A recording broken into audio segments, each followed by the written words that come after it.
Oh yeah, we're doing it. Hi everyone, welcome back to my channel, or welcome. My name is Jaime Leigh and I'm a mixed media artist. Here on my channel, I talk about weird art things and I do art tutorials and videos of things that I make related to art.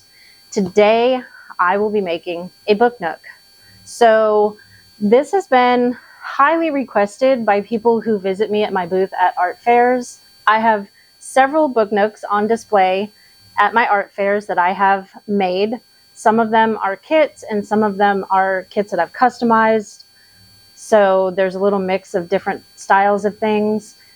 And people always ask me, hey, do you do videos of making book nooks? I've seen it on TikTok, I've seen it on YouTube, and I'm like, no, I've actually never filmed myself making it before. So today is that day. I'm going to make this book nook. And I hope you're as excited as I am, because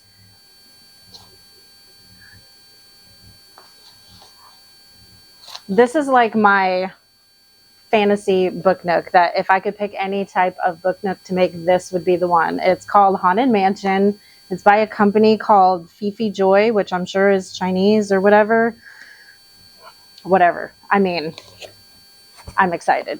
So if you don't know what a book nook is, it is a little structure, miniature, that you put on your bookshelf with your books.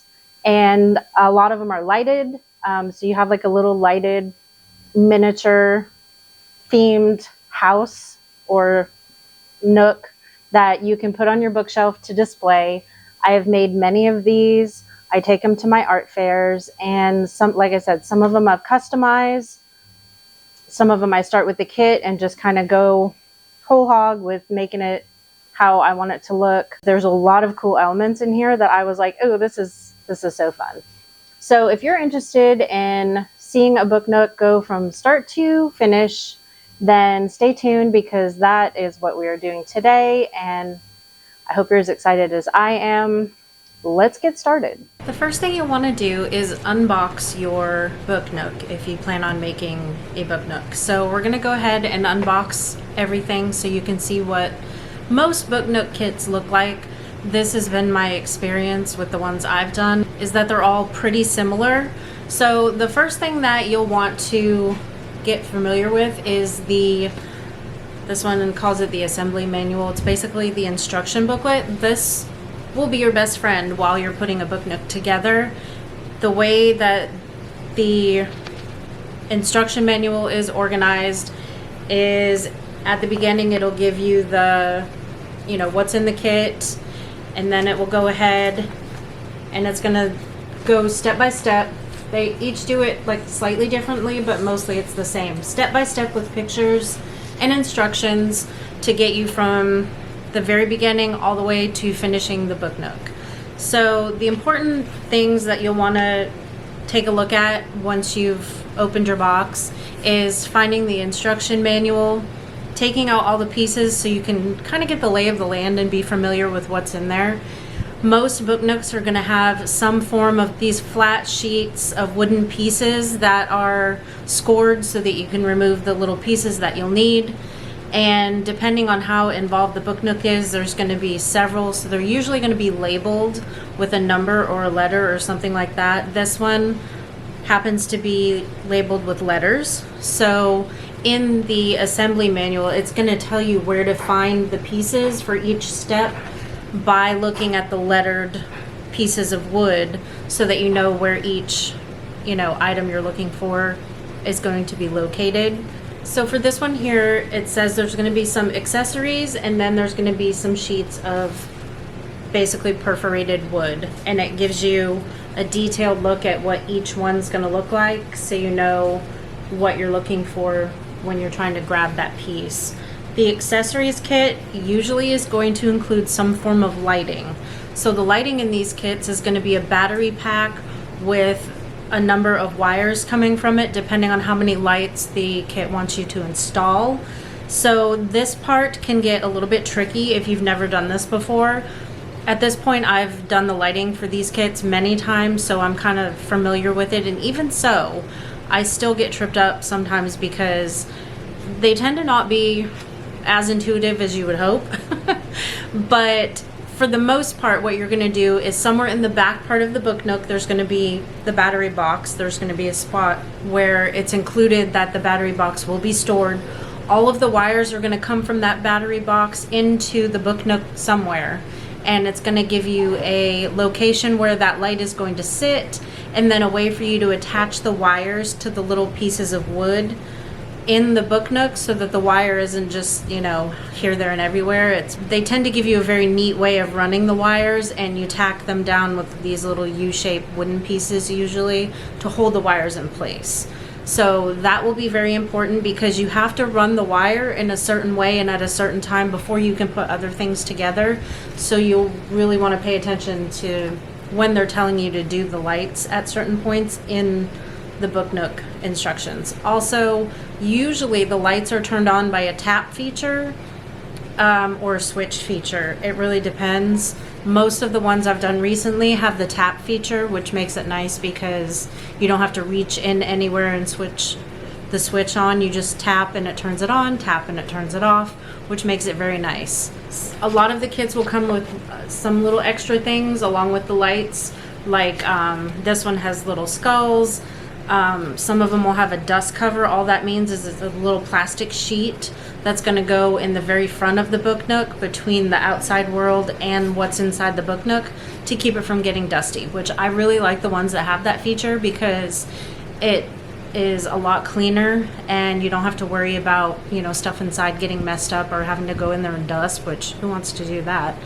So that makes it nice. This one does have the dust cover for the front, and it also has a lot of the BookNooks on the very top will be a flat wooden piece, and a lot of times they'll have a sort of opening decorative style up there. A lot of them have that feature, and there'll be a sheet of plastic that you attach under that so that dust doesn't get in that way either. So typically the BookNook is going to have all of your little wooden sheets that have all of your pieces that you're going to put together. It's going to be things like furniture, chairs, little accessories, shelving, all of that kind of stuff, everything that you're going to make to go inside the BookNook. And then it's also going to have the panels that are the outside of the BookNook. So you're going to have two side panels, a top, and a back. And the back piece in the ones that I've been doing recently are designed so that you can attach the back piece, and there's an opening flap where you can access the battery pack so that you can change the batteries if your lights go out. And usually it's a very easy design that you can just open it, take the battery thing out, change the battery, put it back, close it back up, so everything's contained right in there. Some of the older ones or some other styles might have a battery pack located underneath and you have to lift it up, which is not quite as convenient. So they've really been like making these as easy as possible for when you're finished with the BookNook and you basically need to live with it as a decoration item. So those are some of the things to think about before you get started doing your own BookNook if you choose to do that. So as you can see, what I've done here is I've unpacked everything. I've looked through all the little sheets of wood to see what items I'm going to be using. When you're familiar with that, what you'll want to do is decide if you're going to need any glue for any reason. Typically, there's going to be some things in your BookNook that will need to be glued.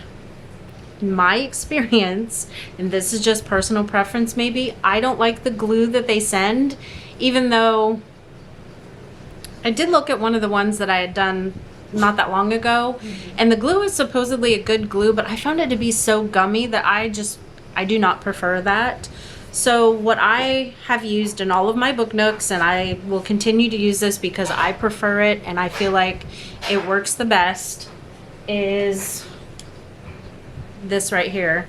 That is a glue that I use in my BookNooks. Sometimes if it's a different type of kit, I'll use a hot glue gun for certain things, but this I love. It's the Gorilla Super Glue. It has the precise tip so that you can get it into the little spots.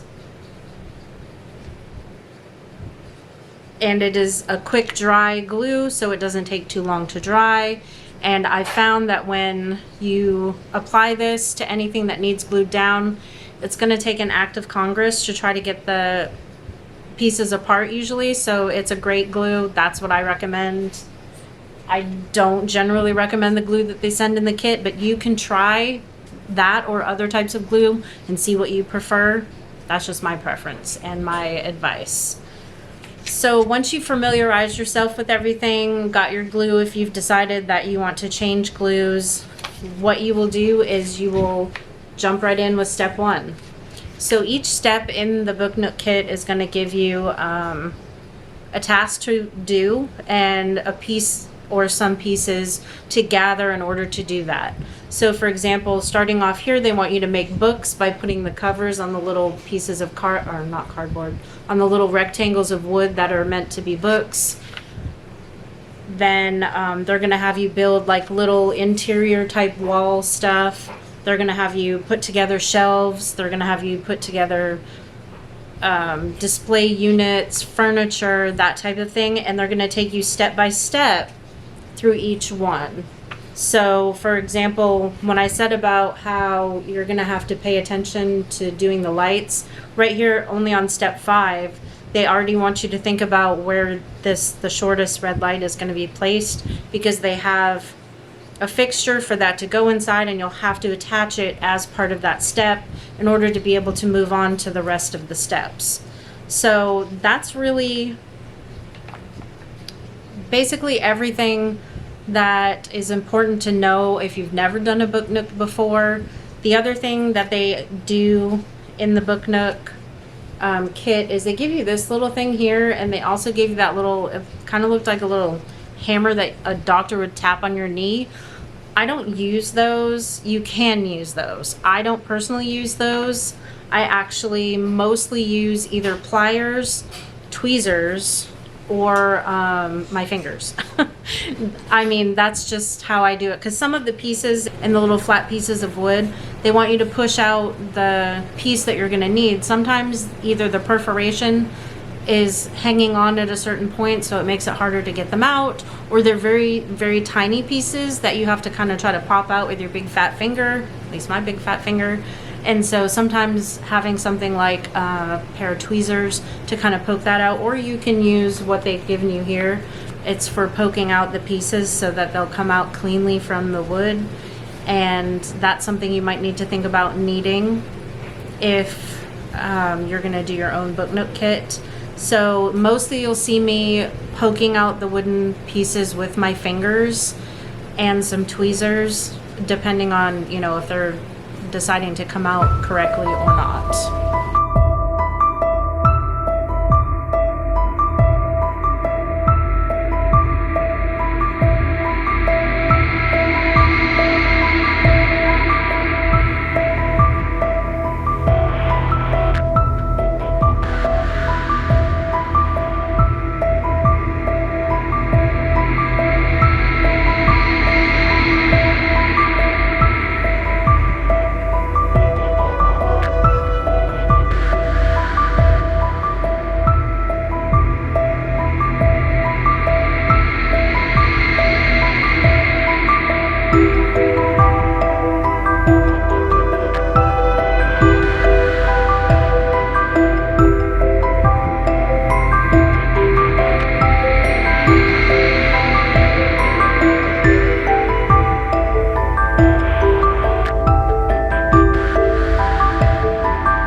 here we have the bottom floor panel, and now we're going to be attaching the things that I've just made to that floor panel. So we've got a fireplace and then like a wall feature with the mirror, and then a window type thing with the ghost in the window.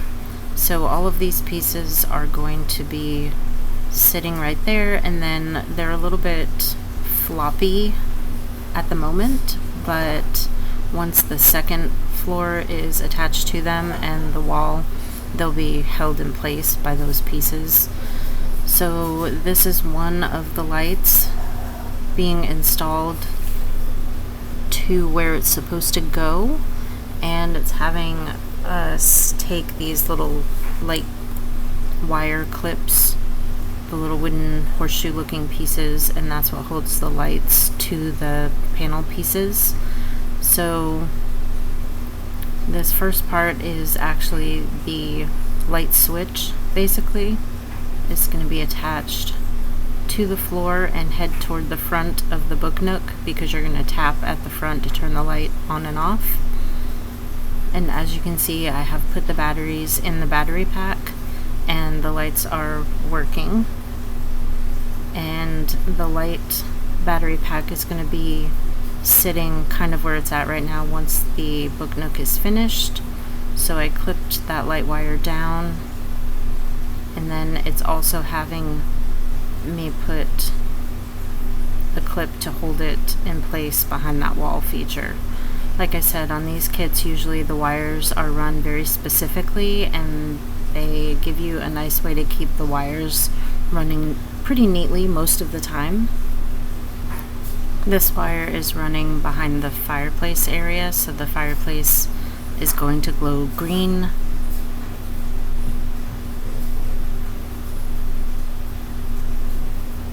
So as you can see, there's the green light behind that fireplace fire panel. And so that's two pieces of the lighting run. And then we're moving on to the next step, which is building the staircase behind this ghost window. These stairs are pretty straightforward. They've got a railing and then the stair steps.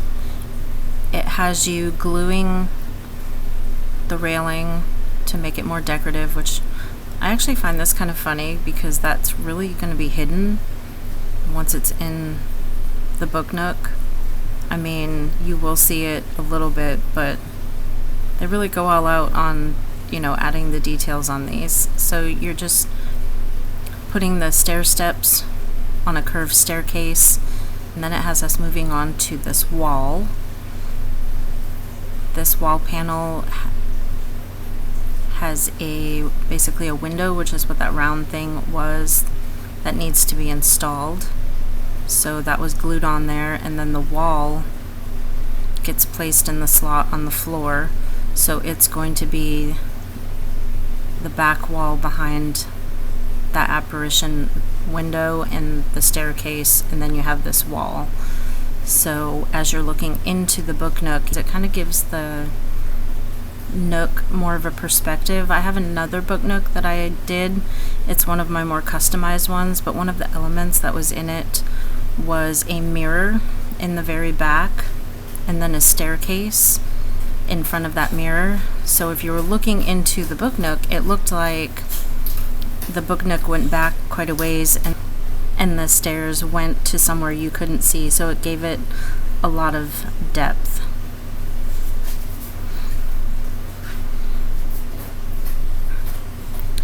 One of the things that you'll find in a lot of BookNooks is that they have you assemble a lot of shelving type units for displaying items that go along with the BookNook theme.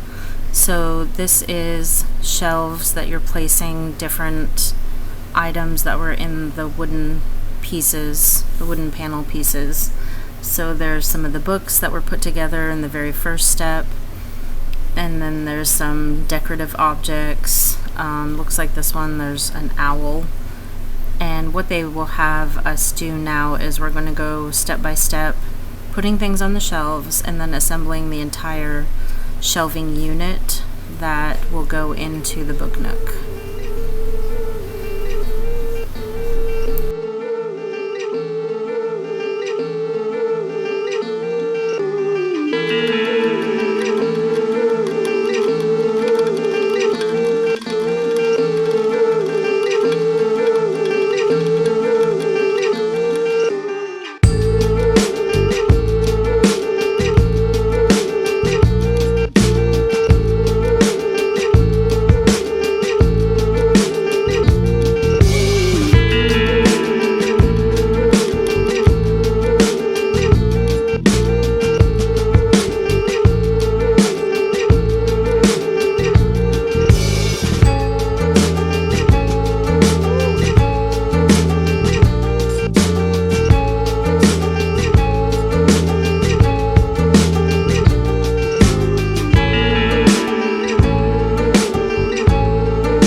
As you can see, building that one cabinet actually took quite a while, and it has you mount the cabinet into the base, the floor, and then it wants you to run a light inside the cabinet so that the inside of it is lit up and you can see the objects. And of course we clip the little wire clip.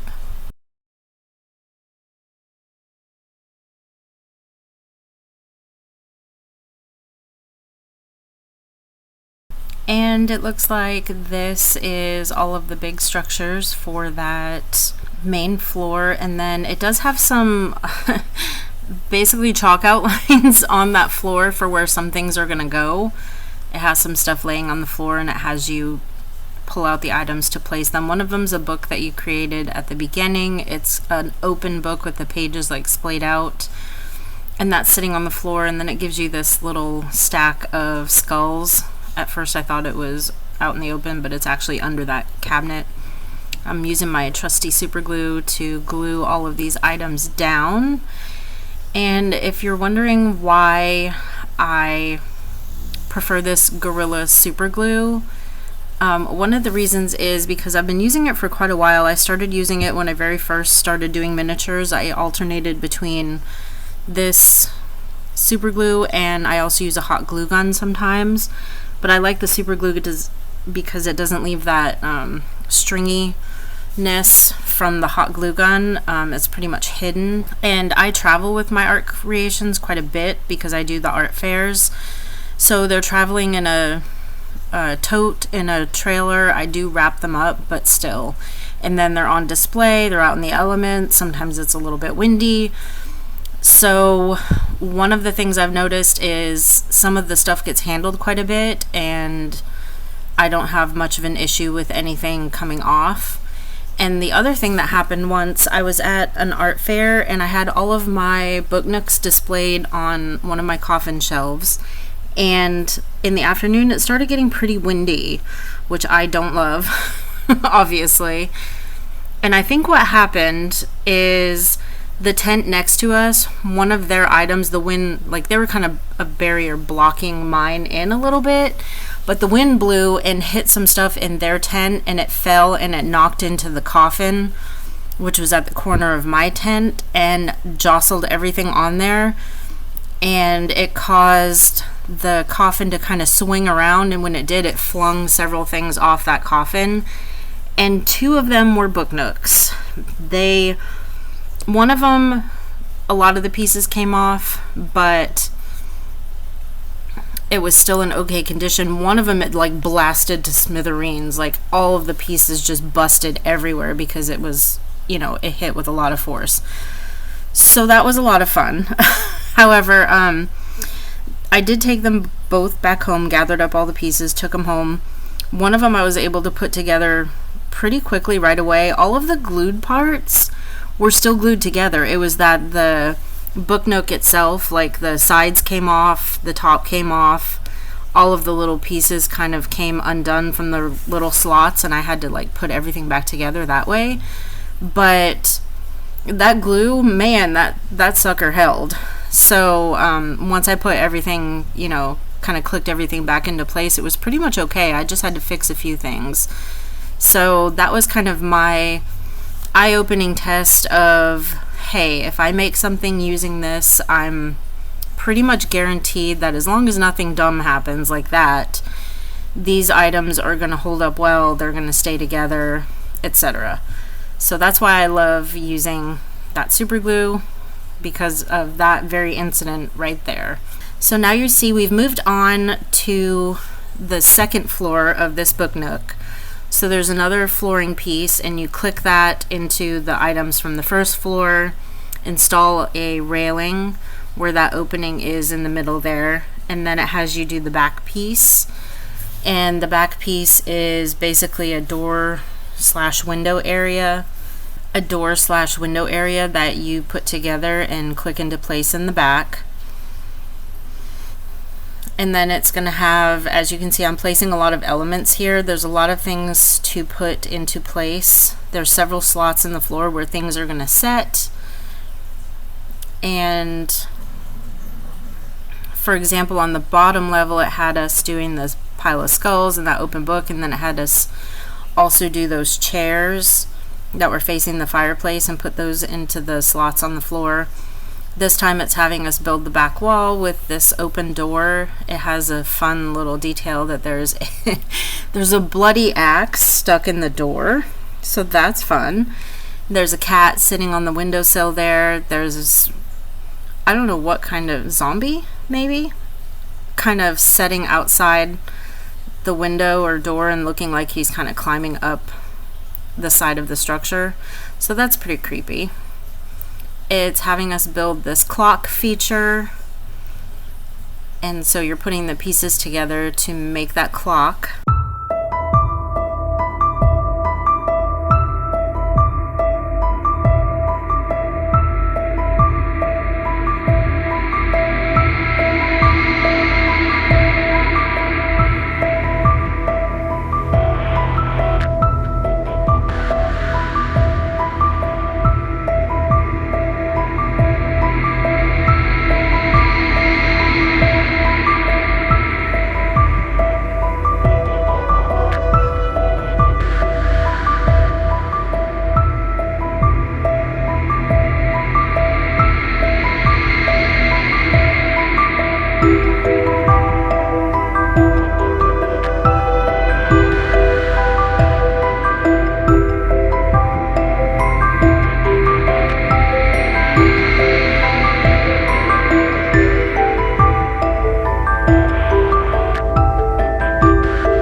So that clock is clicked into place at the back corner into the floor.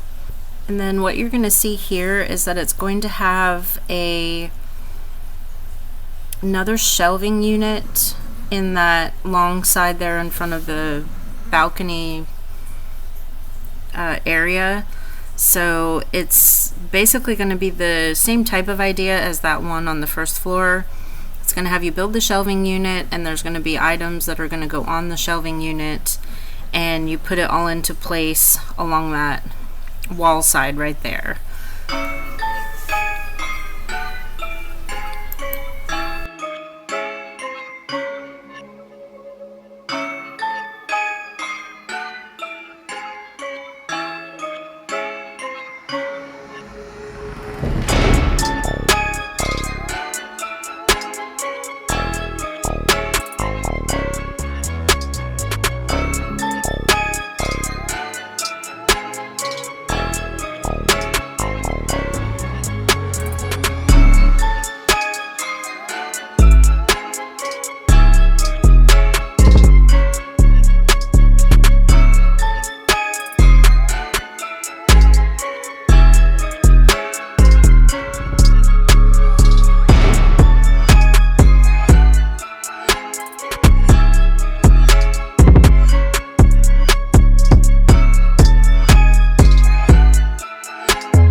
of the really cool features about BookNooks in particular is the way that the instructions have you build the BookNook itself is very logical, because you put together the inside.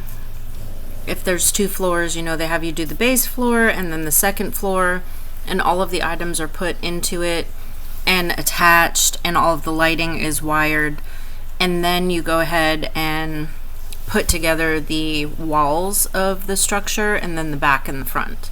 If you ever do end up getting a BookNook kit to put it together, and you know, just because I like spooky BookNook kits doesn't mean there isn't a billion other types out there. There's so many different styles and types that are really cutesy or really pretty, or it goes together with certain fandoms. So, you know, you can pretty much find a BookNook for many types of different things that you might be into. So for this one in particular, we've kind of put together all of the items for the bottom floor and the top floor. It sent this webbing type material for putting together a spider web over. It actually wanted you to do a couple of different spots. I stuck to just doing this upper shelving area because honestly I didn't really want to mess with all the webbing in other places, and I thought this would be, you know, enough to add that touch, but not so much to be super annoying. And then it has you run the last of the lighting wires around the back side before you start working on the wall. But that will be the next part of the BookNook instructions, is going ahead with the sidewalls. And usually on BookNooks what they have you do is there's going to be some things that also go on the walls. Sometimes it's like the frame for the window. Sometimes the walls have shelving, and so you're going to put stuff like that on. Sometimes there's like pictures, like paintings and stuff that will go on the walls. So they're going to have you lay out your wall piece like I'm doing here, and then you're going to go find all the pieces for all of the structures that go on the wall itself. For example, on this one, this is different. I've not done this before. It has you do like, there's a frame for this window up here, and then it has you put together these like sticker bats, and they're going to be attached by that window. So that was kind of different. And normally, I wouldn't love the fact that they're using like just these paper stickers or whatever, but because this one comes with that plastic piece that covers it all in, everything's protected, so I feel like that'll wear quite a lot better than if it were, you know, an open BookNook where you had to like dust it and stuff. And so it has you attach that wall with that window we just did behind the shelving units on that left side of the BookNook, and then it's going to have you go ahead and do the same thing for the other side. You build any structures that might go on that facing wall, and you attach those first. That way you're never reaching inside the BookNook itself and having to attach things or mess around with things. It's already done. The only problem I've run into a couple of times, and most of the BookNooks I do don't actually end up having this problem, but some of the more, how do I want to say this? Not cheap, some of the more rushed, I guess, BookNooks, sometimes I had, especially one in particular, I had a really hard time lining everything up, especially at the end when you have all the elements in place and then you're trying to attach the wall, and it has, you know, it has spots where you have to have gaps so that certain items can be in their place plus the wall can be clicked in correctly. I had one where things were just not quite aligned correctly is what it felt like, and I had to spend way too much time trying to fit the elements together at the end so that everything would click into place and I could close up the BookNook. It just was fighting me the entire time, and I was literally so frustrated with that one. Thank goodness that's only happened that badly once, and then on another one I think I had a few elements that were kind of hard to place and they weren't clicking in correctly for, you know, I had to move stuff slightly or work around a few things, but it wasn't quite as frustrating. But the better BookNooks, everything is so precise. It is, everything clicks in exactly as it's supposed to. things are not loose, things are not too tight, everything fits in the slots the way they're supposed to. The walls will fit on correctly without having to do a lot of, messing around with it. So that part I find is really nice with the really well-made BookNooks. There seems to not be a problem with any of that on those BookNooks. So you can basically find a wide variety of quality of BookNooks because they're being produced so quickly, and there's so many different ones and so many different, let's face it, Chinese companies that are rushing out these BookNooks because they are so popular. You really have to be paying attention to what you're getting. There are some that are very inexpensive. Sometimes you get what you pay for. Sometimes some of the inexpensive ones that I've gotten have been way better than some of the more expensive ones. So it really is just kind of all over the place with quality. And obviously this one here, you can tell the quality is quite good, and everything ended up fitting together well, and the instructions were laid out correctly. There have been a few of them also, now that I'm thinking about it. There was a few of the steps in the instructions that just didn't make any sense. It was almost like they either skipped a step and you had to go back and figure out, okay, what was I supposed to do here, because it really wasn't that clear, or they just didn't explain or show the step very well, and you're sitting there trying to figure out, well, how am I supposed to do this part?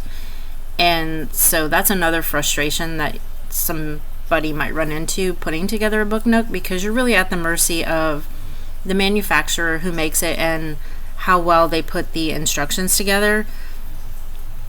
And as I said before, these are Chinese companies, and you and I both know, if you've ever seen an item that's been, shipped to you with instructions and it's done by a Chinese company where English isn't their first language, sometimes things don't sound right, and they don't understand how to put all of the instructions together in a way that makes it easy to follow. So those are some issues you might run into if you ever decide to attempt doing your own BookNook. And one of the things that I actually do run into a lot of issues with is making the lighting fixtures they have you hang. Usually each floor of the BookNook, that I've gotten at least, will have you put together some sort of chandelier or lighting fixture. And what I've run into with these is that a lot of times the pieces are very spindly, I guess I would say. A lot of the things are very thin, and so like it wants it to hang from a spot on the ceiling with a very thin rod or whatever, and they break super easily. I have some that I've had to super glue multiple times because as you're trying to just build them or put them together, they split, and that's very frustrating. Sometimes putting them together can be not quite so logical, and sometimes the things just fit together weird, or they fit together, but it can be very hard to put together. For example, this lighting fixture that we are putting together right now fought me the entire time. This was so frustrating to put together because I guess it's okay, so it's like a chandelier, and they have layers of the chandelier. So there's slots on the inside where you put certain things, and then there's like an outer set of pieces. And what they had it do, I guess, I'm not even sure now like why it was done this way, but the inside pieces weren't secured to anything really, which at the first time I did it, I wasn't really thinking too much about that. And then you set in these outer little panels, decorative panel things, and then by the time you get those all set in, the inner panels have all come apart and they're all just sitting in there not attached to anything. And then you're having to put the topper on, which has slots where all of the pieces should slip into, but they don't, because all of the stuff is coming out of the slots as you're making it. It was honestly so frustrating. This was the only part of this BookNook that I literally wanted to just throw the whole thing across the room, and that would be counterproductive. So this lighting fixture, plus where they have it at, it's already attached to the light that's coming through, the light wire that's coming through behind that clock right there. I think I ended up having to undo it completely and kind of put it together and then kind of attach it at the last minute, because you're trying to put this whole thing together and you can only move it like a half an inch away from the balcony area there. So that also made it super hard. So that lighting fixture was almost defeating. Like, if I hadn't put any together before this, I would have been just at the end of my rope, not understanding how in the world am I supposed to do this.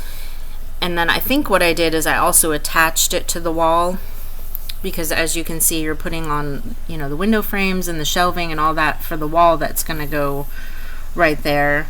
And I think it was easier to put some of it together one way and then put it together with some of it attached to the wall, so it had a little bit of stability. Because the other thing I ran into was every time I was trying to put all those pieces together that were not attached anywhere, then I would try to move it to turn it or put it against the wall, and everything would fall apart again. Yeah, so not fun. That part can be very frustrating, unfortunately. With that being said, however, this is pretty much the beginning of the home stretch, where everything comes together and you're pretty much finished with the inside part of the BookNook, and then you're just putting the outside structure together. So there's really just a few more steps left before the entire thing is complete, which is the stage where it's always super exciting, because you can basically see that the end is in sight. So what comes up next is, once I finish this god-awful light fixture that almost ruined my entire BookNook, once that's finished, then the side panel goes on, and then it's time to work on putting the back panel, which in the back it encloses the battery pack for all of the wires for the lighting fixtures. So that battery pack has a little spot in the very back where it gets placed, and then the back panel goes on, so it's in there safely. But there is a little, basically like a accordion type door that you can latch and unlatch to get to that battery pack, so it makes it very nice and contained and still easy to get to when you need to change batteries. So the back panel goes on, the top goes on, and then the front piece goes on, and then you slide the clear plastic onto the front piece so that the entire BookNook ends up being enclosed and protected. So that's super nice, because I've done some that are not that way. They don't have that dust cover, that's what they call it, in the front. And I think some of them you're able to like purchase that separately, but it's really nice when it comes with the BookNook kit itself, because it's designed specifically for that kit. And then you don't have to worry. You can put the BookNook on your shelf and not have to dust it ever, which, if you live in a place that's very dusty, you know that that is such a nice touch that they do. And there you have it. That is how I create my BookNooks. And as you can see, it is quite the process. They do take a while to put together. If you were thinking that you might be able to like pull one out and complete it in a day, yeah, that might be a little bit much. But they are fun if you enjoy that type of thing, kind of like a combination between a puzzle and like making a dollhouse or a miniature. So that is today's video. I hope you enjoyed watching. If you have any questions or comments, please leave them in the comment section below. Like this video if you enjoyed it, and I will see you real soon with another video. I have a lot of videos planned coming up. It is spooky season, and I have done a lot of different art projects, and I have planned a lot of different projects that kind of tie into that. So if that's something you're interested in, I hope that you will hit the subscribe button so you can be notified of when I post those videos. And as always, please take care, have a great day, and I will see you in my next video. Bye!